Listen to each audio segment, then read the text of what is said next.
La vente n'a jamais autant changé que ces dernières années. Vente à distance, spécialisation des équipes, nouvelles organisations, nouveaux outils, nouveaux KPI, tout bouge. Dans le podcast de la vente réinventée, nous adressons cette problématique en profondeur 2 fois par semaine avec les acteurs de ces transformations, Head of Sales, Sales Ops et Sales Enablement des sociétés les plus innovantes dans le domaine. Bonjour à tous, je suis Gabriel Dabischwebel, fondateur de SalesDeck.io et de l'agence marketing 1 minute 30 et hôte de ce show. Tout de suite l'interview, mais juste avant un petit mot pour vous faire découvrir SalesDeck.io, la nouvelle plateforme SaaS pour rendre vos rendez-vous commerciaux plus engageants et mieux préparés. Avec SalesDeck.io, vendez plus et plus vite en visio. Bonjour à tous, je suis ravi aujourd'hui d'être avec Paul-Olivier Reynaud-Lacroze, qui est Senior Vice-Président Human Resource and Sales Excellence Europe et Afrique chez Dormakaba. Bonjour Paul-Olivier, comment ça va ? Bonjour Gabriel, ça va très bien, merci. Alors, Paul-Olivier, d'abord, est-ce que vous pouvez nous présenter Dormakaba, ce que vous faites ? D'accord, oui, donc Dormakaba, c'est une entreprise suisse qui est plus que centenaire, donc cotée à la bourse de Zurich, à peu près 2,5 milliards d'euros de chiffre d'affaires ou de francs suisses et 16 000 personnes dans le monde. Et on vend des produits, des solutions pour tout ce qui est accès au bâtiment. Donc, soit pour sécuriser les accès, donc des badges pour entrer dans un bureau ou une chambre d'hôtel, soit des portes automatiques, des portes battantes ou des clés sécurisées. Voilà, donc c'est faciliter l'accès ou le sécuriser. Donc, c'est tout autour de la porte, suivant bien sûr le besoin qu'on en a, soit de la fermer, soit de l'ouvrir. Super. Alors moi, ce que je voulais discuter avec vous aujourd'hui, c'est parler de Sales Excellence, parler de Sales Enablement, et en particulier du fait que vous soyez, avant d'être Sales, vous êtes SVP ressources humaines, et c'est relativement rare d'avoir les ressources humaines qui portent cette fonction de Sales Excellence, de Sales Enablement. Comment vous avez réussi à mettre ça en place au sein de Dormakaba? Comment ça arrivé à vous ou comment vous l'avez amené? Oui, alors c'est une bonne question parce qu'effectivement, c'était pas forcément. Enfin, ça vient effectivement de la façon dont je l'ai amené, je pense. J'ai été toujours surpris quelque part qu'au sein du comité exécutif de la zone Europe, toutes les fonctions étaient représentées sauf celle des ventes. Donc, il y avait bien sûr mon RH, il y avait quelqu'un pour le marketing, la finance, etc. Et forcément, en tant que DRH, moi, un de mes intérêts, c'est de comprendre comment est-ce qu'on peut développer l'organisation, c'est de développer les talents, les compétences. Donc, je parle à pas mal de salariés. Et les commerciaux me disaient toujours qu'ils étaient frustrés finalement de voir que toutes les fonctions avaient des échanges de best practices entre les pays, avaient des workshops, et eux, finalement, étaient toujours considérés, bon, bah, tu restes dans ton pays, c'est assez local la vente, et donc, bon, les best practices, c'est pas forcément très facilement exportable. Mais je trouvais qu'au fur et à mesure, on était en train de perdre du terrain sur des outils communs, voilà, sur la digitalisation. Vous voyez, l'utilisation d'un CRM, par exemple, il y avait la moitié des pays qui n'en avaient pas. Et si on avait, c'était complètement disparate. Donc, ça commençait à m'interpeller. Et l'excuse aussi, c'était qu'on disait, mais oui, mais bon, dans le COMEX, il y a des patrons de région. On a découpé l'Europe en sous-régions. Et ce sont tous des anciens commerciaux, ce qui est vrai, donc ils représentent la fonction. Mais en réalité, ces patrons de business, c'est sûr qu'ils ont un parcours de commerciaux, mais bon, ils ont des DRH, ils ont des financiers, ça n'empêchait pas que j'existe. Ils savent aussi ce que c'est que du marketing ou de la finance et des ressources humaines, mais ça n'empêche pas que j'existe, ma collègue du marketing ou ma collègue de la finance. Tout ça pour dire qu'à un moment, c'est aussi dû à un changement de patron. Donc maintenant, le patron de l'Europe et Afrique, justement, c'est un ancien commercial. Et lui, il avait l'habitude de gérer ces entités par des problématiques, si je puis dire, ou des points d'entrée, comme le carnet de commandes, le pipeline de quels sont mes clients principaux. Il s'est aperçu en arrivant qu'on n'avait rien de tout ça, puisque c'était chacun dans son pays avait ses petites façons de mesurer, enfin rien n'était commun. Et donc ça rejoignait ma question, où j'arrêtais pas de challenger notre ancien patron sur le fait que les ventes n'étaient jamais représentées vraiment, à mon avis, au COMEX et au plus haut niveau. Et donc il m'a dit, bah écoute, t'as raison, vas-y, occupe-toi. Fais en sorte que ça arrive. Donc, c'est plus. Et après, bon, je caricature, c'était pas aussi rapidement que ça. Mais après, je crois que le fait que je m'intéresse beaucoup au développement des compétences, le fait que je gère des projets de transformation, c'était vraiment un changement culturel de toute façon qu'on voulait faire. C'était un changement de. On développait pratiquement les compétences de nos commerciaux depuis des années. on leur a asséné énormément de formations techniques sur les produits, aucune, je dirais, sur leurs soft skills. Donc, le manque était finalement plus voilà, sur ces aspects-là, management, soft skills, aussi sur gestion du changement, de la culture. Et donc là, le fait que je vienne des ressources humaines, que j'ai une certaine expérience sur ces thèmes-là, ont fait que la mission m'a été donnée. Alors Alors, pour bien évidemment, comprendre, le COMEX, il réunit qui? Il réunit les fonctions support de toute la région Europe-Afrique, c'est mais il ça. réunit pas les DIRCO de chacun des pays, en fait, c'est ça. Non, non, le COMEX, c'est vraiment, on a 7 sous-régions, donc on a 7 collègues qui représentent, donc ça peut être soit un très gros pays comme l'Allemagne chez nous, qui est notre pays phare, ou un cluster de pays comme par exemple l'Europe centrale et de l'Est. Bon.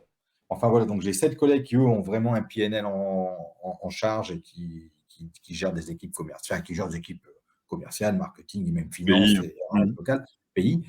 Donc, et après, au niveau fonction, on va dire support ou partenaire, ce que je préfère dire partenaire, on a voilà, les ressources humaines. Donc maintenant, j'ai aussi l'excellence commerciale, la finance et le marketing. Et vous n'avez pas eu l'idée de se dire que le sales enablement ou l'excellence commerciale était peut-être du ressort du marketing dans un contexte comme celui-là? C'était une discussion, parce que bien entendu, quand on a réfléchi à est-ce qu'il faut ou pas d'ailleurs démarrer une initiative telle que celle-ci ou pas, mon collègue du marketing était dans la boucle dès le début. Alors, mais finalement, bon, à la fois parce qu'il avait de toute façon plein de sujets, et aussi parce que je pense que mon patron, je crois, appréciait le fait qu'il avait un élément neutre en moi et pas quelqu'un justement du marketing, 10 ans commerciaux quoi faire. Bon, je pense qu'on en avait parlé récemment quand on était tous les deux dans certaines conférences, qu'il y avait toujours cette petite tension potentielle entre le marketing et la vente. Donc moi, j'arrive finalement tout à fait neutre. J'ai pas d'opinion sur l'un ou sur l'autre. Et enfin, en tout cas, j'ai pas de. Voilà, je représentais même pour les commerciaux une entité neutre qui arrivait. Alors bon, neutre en tant que DRH, c'est pas forcément toujours le cas, mais enfin, c'était dans cette optique-là, ça l'était. Et donc voilà, donc ça peut être confié au marketing, mais aussi pour la raison qu'on ne voulait pas que les commerciaux pensent que le marketing allait prendre la main et leur disent quoi faire, je pense. Donc Oui, tout je ça, comprends. il y avait un certain environnement qui a fait que, je ne dis pas que j'ai le candidat idéal, mais enfin quelque part. Alors, bon, après, dans mon expérience propre, je n'ai jamais fait de la vente, mais enfin, j'ai fait du marketing, j'ai fait de la stratégie, j'ai fait de la R&D, donc j'ai fait d'autres choses que de la RH. Donc je suis, bon, je pense assez orienté business, de toute façon. Bien sûr, et Donc, puis vous aviez identifié ce besoin. ouais, Et c'est ça. donc, comment vous l'avez pris en charge? Comment une direction RH Alors, en fait, pour être honnête, je ne sais pas si c'est une direction RH, parce que bien sûr, j'utilise mes leviers RH. Ouais, alors, en fait, au début, j'ai démarré seul. J'utilise mon équipe RH, mais quelque part dans ma tête, j'ai deux équipes qui coexistent en réalité. Donc, c'est sûr qu'il y a il y a des synergies. Donc, forcément, il y a des sujets sur lesquels j'ai des membres de mon équipe RH et des membres de mon équipe Sales Excellence qui sont ensemble. Mais c'est quand même à peu près deux activités que je mène en parallèle quelque part. Mais voilà, en même temps, j'apporte ma connaissance de ce qui se passe en RH, donc ça nous permet d'aller plus vite dans les étapes sur certains sujets. Donc au début, j'ai démarré seul. Donc au début, c'était pour commencer à faire vivre l'idée. On a identifié, c'était à peu près au début du Covid d'ailleurs, tout le monde était à la maison, des thèmes où on pensait qu'on pouvait encore s'améliorer. Je parle de pricing, ça pouvait être comment créer une négociation avec un grand compte, des choses comme ça, où j'ai mis des experts qu'on avait dans différents pays autour d'une table virtuelle, et puis à les faire travailler, à les faire réfléchir pour extraire finalement des best practices qu'on pouvait prendre et après diffuser dans tous les pays. Donc ça, il y a déjà eu un premier intérêt, c'est que les collègues de pays se rendaient compte que leurs collègues du pays d'à côté avaient les mêmes problèmes ou des solutions auxquelles ils n'avaient pas pensé. Donc ça crée déjà un petit début de travail en commun. Mais après, pour être clair, j'ai vite réalisé aussi mes limites. On va être honnête, je ne suis pas non plus Superman. Donc, je me suis adjoint notre ancien directeur des ventes UK, qui m'a rejoint comme le directeur excellence commerciale, parce qu'il me fallait aussi quand même quelqu'un qui vient du terrain, qui avait aussi la crédibilité, l'expérience réelle que moi, je n'ai pas, pour m'aider à porter ça. Donc ensuite, on a commencé à travailler aussi avec un consultant pour vraiment mettre sur pied une vraie stratégie d'excellence commerciale avec 7 ou 8 piliers. Donc aussi bien sûr forcément tout ce qui est les compétences et la formation des gens, tout ce qui va être outils, process, et puis tout ce qui va être métrique et mesure de résultats. Voilà. Et puis après, en dessous, bien sûr, il y a des sous-projets. Voilà, donc c'est comme ça qu'on a démarré. Donc ça, c'était il y a 2 ans et demi maintenant, début 2020. Donc j'ai démarré seul, best practice. Après, on a commencé, une fois que mon adjoint m'a rejoint, à les mettre vraiment plus en forme. Et après, ça nous a servi à bâtir des programmes de formation. Donc on a fait brique par brique et en Donc, vous marchant, quoi. avez une dimension formation, une dimension sales ops et une dimension sales enablement, en fait. Ouais, c'est ça. Ouais. D'accord. Ouais, ça couvre en plus un périmètre Il assez. faut, par exemple, bon, on ne va pas jusqu'au définir, vous voyez, des territoires. Voilà, ça, c'est pas notre périmètre. On a des patrons de pays, des patrons de région. Voilà, donc on ne va pas aller dire il faut 3 commerciaux dans l'est de la France et 6 en Espagne. Bon, voilà, ça, pour l'instant, on ne rentre pas là-dedans. Donc, le design même des équipes, non, parce que bon, voilà, c'est pas forcément un rôle, on n'a pas non plus la capacité. Mais effectivement, tout le reste, on vient en support et on aide, quoi. Et maintenant que vous avez mis ça en place, maintenant il y a 2 ans à peu près, un petit peu plus, enfin, et un peu moins, on va dire, de façon structurée, vous commencez à avoir des résultats en Alors, termes de performance des équipes, en termes de process d'embauche et de formation, en termes d'outillage. Alors, outillage, c'est un peu plus facile à répondre.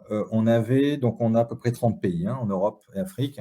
On en avait au moins la moitié, donc, et certains étant parmi les plus gros, qui n'avaient aucun CRM. Donc, vous voyez, on est une boîte, on vend des technologies. Moi, j'ai à peu près, on a plus de 800 ingénieurs, enfin, ouais, entre 5 et 600 ingénieurs software dans la boîte.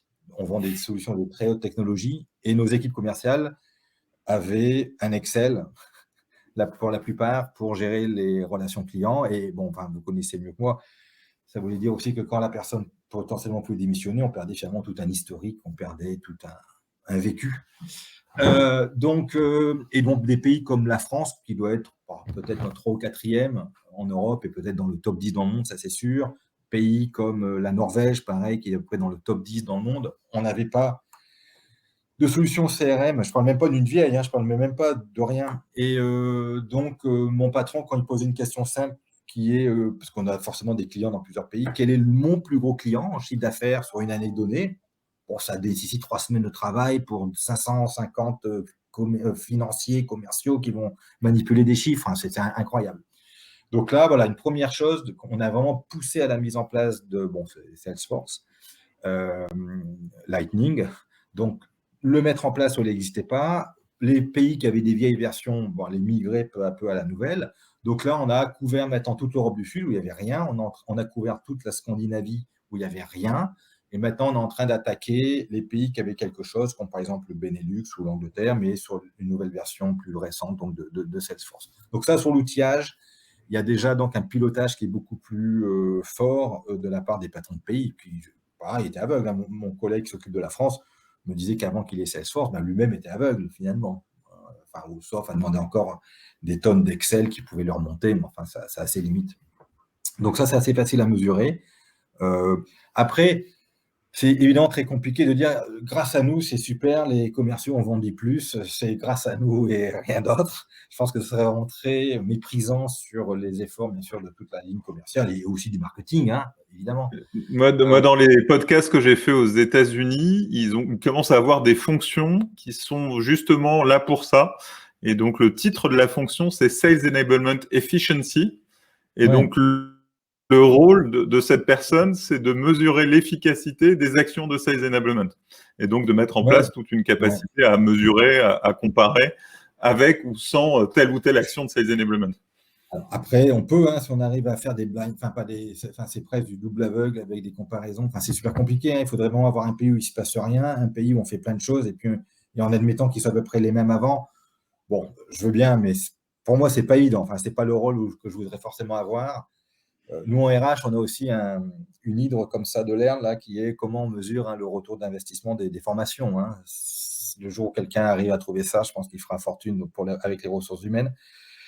On a des indicateurs, on a demandé bien sûr à mes collègues patrons de pays s'ils voyaient une amélioration. Donc, c'est plus du qualitatif. Donc, il y a le fait qu'ils sentent qu'effectivement, leurs équipes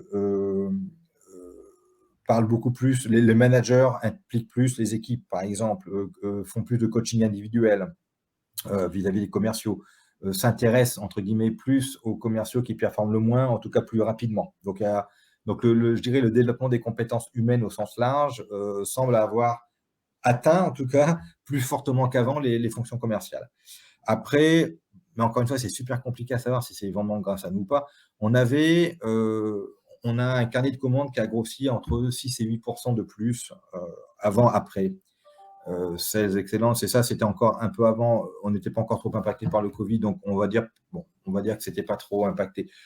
Mon patron pense qu'il y a effectivement une certaine corrélation du fait que nous, on a un call toutes les semaines. Donc, mon patron, donc, est le président de la zone, moi, et puis chacun des 7 patrons de pays, et puis donc mon adjoint, où chaque semaine, on regarde le carnet de commandes, l'évolution du carnet de commandes, la prévision du mois, est-ce qu'elle évolue ou pas, et puis le pipeline de projets qui arrive.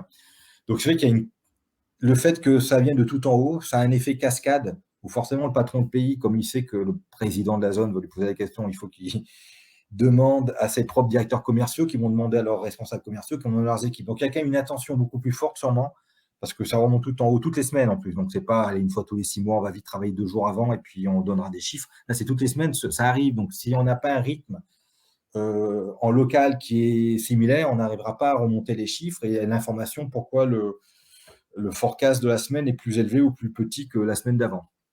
Donc, on a introduit quand même gentiment, mais je pense que ça a un impact culturel fort, ce que mon patron adore appeler le rhythm and rigor, le rythme et la rigueur. Donc, où les commerciaux doivent vraiment mieux connaître qu'avant, enfin, en tout cas, connaissent bien leur pipeline, leurs prospects, et qu'est-ce qui peut arriver ou pas comme commande. Donc, ça, je pense que ça a aidé. Donc, on a d'où des changements culturels qu'on a apportés comme ça. Donc ça aussi, les patrons de pays s'aperçoivent que ça cascade. Donc ça aussi, ça entraîne des évolutions de comportement. Et puis après, on fait plein de formations. Donc les commerciaux, les directeurs commerciaux nous remontent qu'ils sont plus à l'aise dans certains cas, ils ont plus de réponses. Et puis, on fait souvent ces formations en distanciel. On mélange les pays et on s'aperçoit que un pays peut avoir une idée qui diffuse dans les autres pays. Donc, on gagne du temps. Bon. Donc, c'est des éléments un peu quantitatifs, surtout qualitatifs. Et en termes d'outils, vous avez mis en place d'autres outils que le CRM, enfin, qui constituent effectivement une base, et c'est quand même marrant. J'entends que vous n'êtes pas DRH sur ce point-là, mais d'avoir un DRH qui s'occupe du déploiement du CRM, je trouve ça assez cocasse. Sur ce point particulier, j'avoue que je ne suis pas vraiment l'expert du CRM. Alors, c'est vrai que c'est mon adjoint Andy qui s'en occupe, qui lui connaît bien mieux que moi le CRM. Mais effectivement, toutes les semaines maintenant, comme il y a des pays qui l'ont, on regarde forcément les carnets de commandes, les prévisions sur le CRM. Donc, toutes les semaines, maintenant, je regarde ça, alors qu'avant, effectivement, je m'intéressais moins. En tout cas, je ne me serais peut-être jamais même intéressé si je n'avais pas mis les pieds dans le Sales Excellence, pour être honnête. Mais voilà, effectivement, je fais partie de ceux qui poussent à ce qu'on le mette en place. Après, oui, alors on a une autre plateforme qu'on a commencé à introduire, c'est Shopad.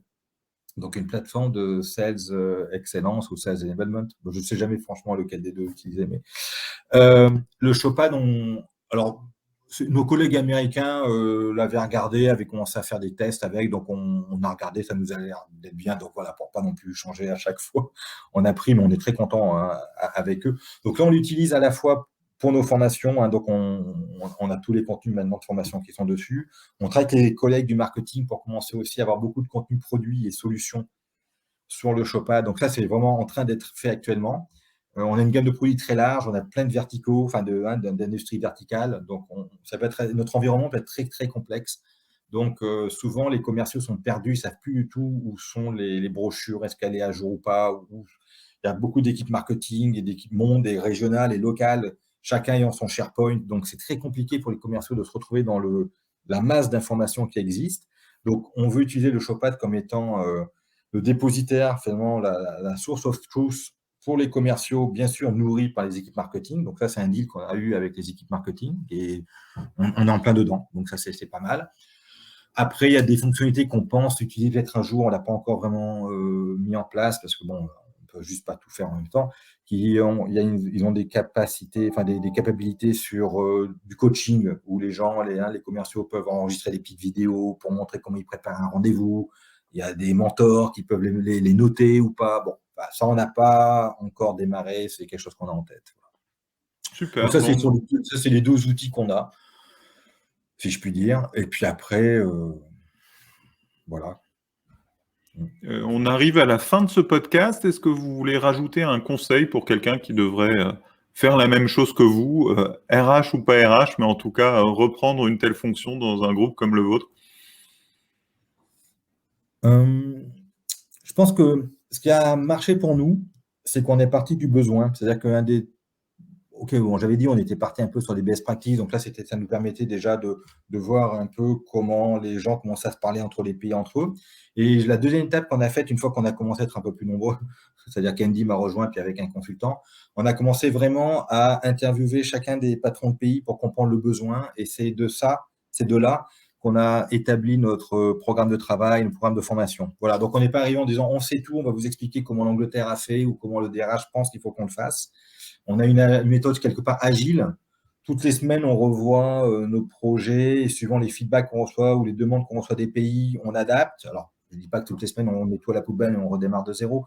Mais on a eu, je pense, cette méthode assez agile, proche du terrain. On n'est pas arrivé en terrain conquis, mais en posant des questions, en estimant les besoins et puis après en bâtissant des projets qu'on a bien sûr présentés à mes collègues. Donc ça a beaucoup aidé. Je pense à ce qu'on soit accepté et qu'on soit vu comme étant pragmatique et pas en arrivant du sommet avec des idées préconçues. Ouais, vraiment avec une approche fournisseur de services au service des entités locales. Exactement, ouais. Merci beaucoup Paul-Olivier. On se retrouve 2 fois par semaine pour un nouvel épisode. Abonnez-vous sur votre plateforme de podcast préférée pour ne rater aucun épisode. Merci aussi à notre sponsor, salesdeck.io, la solution SaaS pour vendre plus et plus vite en visio, avec des rendez-vous plus engageants et mieux préparés. Découvrez la solution et réservez tout de suite une démo sur salesdeck.io. À bientôt Paul-Olivier, merci. Merci Gabriel.